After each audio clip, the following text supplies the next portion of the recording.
Hi everyone, আসসালামু আলাইকুম। সবাই কেমন আছেন? হোপফুলি সবাই অনেক ভালো আছেন। আলহামদুলিল্লাহ আমরা অনেক ভালো আছি। ওয়েলকাম টু আশাসল ব্লগস ইউএসএ। তো ওই দিন আমি বাজার থেকে পেঁপে, জাম্বুরা আরও কিছু ফ্রুটস কিনে এনেছিলাম। তো এই তো জাম্বুরা কাটতে বসে পড়লাম। আমার কিন্তু জাম্বুরা খুব ভালো লাগে, আর এই জাম্বুরাগুলো অনেক বেশি মিষ্টি হয়। তো এই তো কেটে দেন হচ্ছে যে মাখিয়ে খাবো। তো আমার বাচ্চারা এগুলো আসলে কোনোদিনও মুখে দেয় না, বাট ওই দিন আমার সোহাব একটু খাচ্ছিল, আমার কাছে খুব ভালো লাগছিল এবং ও বলতেছিল এটা নাকি মজা। তো মিষ্টি ছিল দেখে হয়তো বা ও খেতে পারছে, আদারওয়াইজ খাইতো না যদি টক হইতো। তো আজকে আমি আপনাদের সাথে 3টা রেসিপি শেয়ার করব, আমার নিজস্ব রেসিপি। আমি কোনো বড় রাঁধুনি না। তো এই তো আমি বাচ্চাদের জন্য আজকে চিকেন তান্দুরি করব। তো চিকেন তান্দুরির জন্য এখানে আমি চিকেন, আদা বাটা, রসুন বাটা, গোলমরিচ, বেসিলের যেই লিফটা ছিল ওটা আমি একটু দিয়ে দিয়েছি। দেন হচ্ছে যে মরিচের গুঁড়া, এখানে আমি কাশ্মীরি মরিচের গুঁড়াটা ইউজ করছি, যেহেতু ওটা ঝাল না, সুন্দর একটা কালার আসবে। তান্দুরি মশলা, দেন হচ্ছে যে লেবু দিয়েছি। আমি এখানে টক দই দিয়েছি। টক দই আমার ওই দিন বাসায় অল্প পরিমাণ ছিল, এই কারণে আমি একটু লেবু বেশি করে দিচ্ছি। দেন একটু কেচাপ দিয়েছি, টমেটো কেচাপ। তো এই তো সব কিছু দিয়ে আমি ভালোভাবে মাখিয়ে নিতেছি।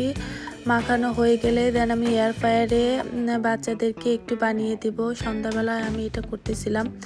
তো এই তো সন্ধ্যাবেলা বাচ্চারা একটু হালকা পাতলা কিছু খেতে চায়। তো দেখা গেছে চিকেন দিয়ে আমি ওদেরকে যদি পরোটা দিয়ে দেই, দেন ওরা রাত্রেবেলা হয়তো আর কিছু খাবে না, শুয়ে পড়বে, যেহেতু পরের দিন স্কুল।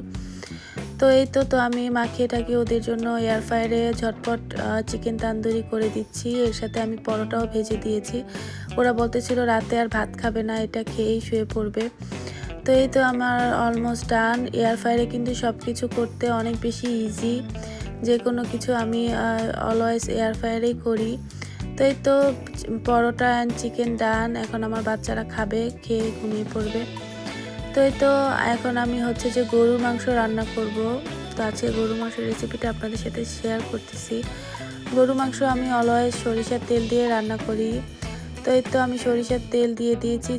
দেন হচ্ছে যে পেঁয়াজ, দেন হচ্ছে যে যত মশলা আছে আর কি, তেজপাতা, লং, এলাচ, দারচিনি সব দিয়ে, হলুদ গুঁড়ো, মরিচ গুঁড়ো, দেন হচ্ছে যে আদা বাটা, রসুন বাটা, কাঁচা জিরা বাটা, সব কিছু দিয়ে একদম হাতে ভালোভাবে মাখিয়ে নিচ্ছি।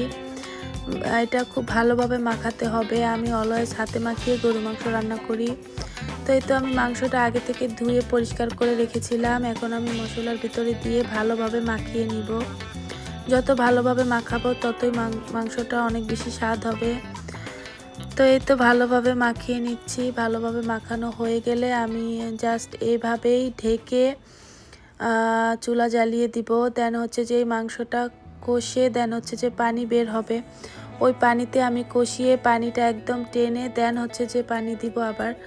তো এই তো ডান আমার ভালোভাবে মাখানো। এখন আমি চুলায় বসিয়ে দিব। তো চুলায় বসিয়ে দেওয়ার পরে এটা খুব ভালোভাবে কষাতে থাকবে এবং এটা থেকে পানি ছাড়বে, ওই পানিতে আমি কষাবো। এক্সট্রা করে কোনো পানি দিব না। যখন মাংসটা কষিয়ে একদম ড্রাই হয়ে আসবে, তেল উপরে ভেসে আসবে, তখন আমি হচ্ছে যে পরিমাণ মতো পানি দিয়ে দিব মাংসটা সেদ্ধর জন্য। আর এই দেশের গরুর মাংস আসলে খুব তাড়াতাড়ি সেদ্ধ হয়ে যায়, অনেক বেশি পানির প্রয়োজন হয় না। তো এই তো আমি কষানোর ভিতরে ঢাকনা তুলে তুলে একটু নাড়াচাড়া করে দিচ্ছিলাম, যাতে নিচে লেগে না যায় বাই চান্স। তো এই তো আমার কষানো অলমোস্ট ডান হয়ে যাচ্ছে। একটু পরে আমি পানি দিয়ে দিব। তেল যখন উপরে পুরোপুরিভাবে ভেসে আসবে, তখনই হচ্ছে যে কষানো ডান হবে, তখন আমি পানি দিয়ে দিব। তো আমি কতক্ষণ পর পর একটু নাড়াচাড়া দিচ্ছিলাম, কারণ যাতে নিচে না লেগে যায়। তো আপনাদের কাছে আমার রেসিপিগুলো কেমন লাগে রান্নার অবশ্যই জানাবেন। আসলে আমি অনেক বড় রাঁধুনি না, আমি আমার মতো করে রান্না করি, সবার রান্না কিন্তু একরকম না। তো আপনাদের কাছে কেমন লাগে অবশ্যই জানাবেন। তো এই তো আমি পানি দিয়ে দিলাম পরিমাণ মতো। এখন মাংসটা সেদ্ধ হতে থাকবে। তো আজকে আমি হচ্ছে যে কুমড়ো পাতা দিয়ে, কিছু সিম ছিল বাসায়, তো সিম দিয়ে আলু দিয়ে আমি একটা ভাজি করব। এভাবে ভাজি করলে কিন্তু খুব ভালো লাগে খেতে, আপনারাও ট্রাই করতে পারেন। তো এই তো ওই পাশে মাংসটা হতে থাক আর এই পাশে আমি ভাজিটা করে ফেলি। তো এই তো আমি ফার্স্টে হচ্ছে যে তেল দিয়ে পেঁয়াজ রসুন দিয়ে ভালোভাবে ভেজে নিচ্ছি। দেন হচ্ছে যে আমি সিমগুলো দিয়ে দিব, যেহেতু শাক আলু খুব তাড়াতাড়ি সেদ্ধ হয়ে যায়, তাই আমি সিমটা আগে দিয়ে একটু তেলে ভেজে নিব ভালোভাবে।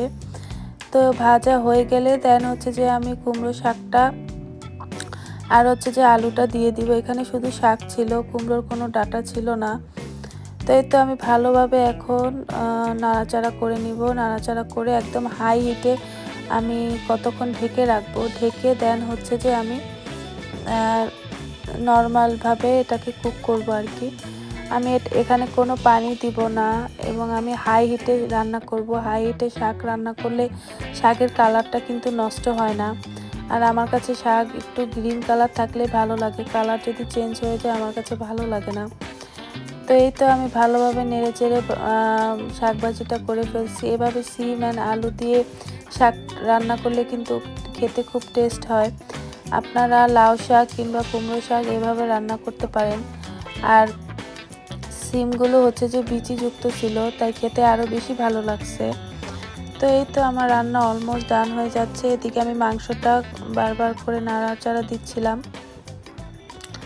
এই আর কি। তো আপনারা সবাই অবশ্যই আমাকে জানাবেন কমেন্টস করে আমার ভিডিওগুলো আপনাদের কাছে কেমন লাগে, এবং ভালো লাগলে অবশ্যই সাবস্ক্রাইব করে দিবেন এবং আমার পাশে থাকবেন। তো এই তো আমি এখানে মাংস অলমোস্ট ডান হয়ে আসছে। তো তখন আমি হচ্ছে যে আলু আর হচ্ছে যে কাঁচামরিচ দিয়ে দিব। আলু সিদ্ধ হতে বেশিক্ষণ সময় লাগে না, আর কাঁচামরিচটাও আগে দিয়ে দিলে একদম সিদ্ধ হয়ে মাংসর সাথে গলে যায়, ওইটা আমার ভালো লাগে না। তো আমার কাছে কাঁচামরিচটা একটু গ্রিন থাকে, এটা জাস্ট যেহেতু আমরা ফ্লেভারের জন্য দেই তাই এটা লাস্টে দেওয়াই ভালো। তো মাংস আমি আর কতক্ষণ একটু জ্বালিয়ে দেন হচ্ছে যে চুলাটা অফ করে দিব। আমি মাংসটা নামানোর আগ মুহূর্তে হচ্ছে যে গরম মশলার গুঁড়া দিয়ে দিয়েছি। এই তো আমার আলু সেদ্ধ হয়ে গেছে, সব অলমোস্ট ডান। একটু পরে আমি চুলাটা অফ করে দিব। তো হোপফুলি আপনাদের কাছে ভালো লাগছে আমার রেসিপিটা। আমি মাংস সবসময় এভাবেই রান্না করি, আপনারা ট্রাই করে দেখতে পারেন। অনেকেই আছে মাংস কষিয়ে রান্না করে, বাট আমি সবসময় হাতে মাখিয়ে রান্না করি। আমার কাছে এটা ইজি মনে হয় এবং আমার কাছে মনে হয় স্বাদটাও অনেক বেশি হয়। তো এই তো আমি চুলা অফ করে দিয়েছি, আমার রান্না ডান। এই তো আমার গরু মাংসের ফাইনাল লুক। তো এখন আমি শাকের ফাইনাল লুকটা দেখাবো। এই তো যে শাক ভাজিটা করেছি ওইটার ফাইনাল লুক দেখতে কিন্তু খুব সুন্দর হয়েছে। তো আমার এই দুটোই রান্না করাটা। তো আজকের ভিডিও এই পর্যন্তই। হোপফুলি সবাই অনেক ভালো থাকবেন, আমাদের জন্য দোয়া করবেন এবং উইন্টারে সবাই সাবধানে থাকবেন। আমাদের এখানে অনেক বেশি ঠান্ডা পড়ছে, আমাদের জন্য দোয়া করবেন। আল্লাহ হাফেজ।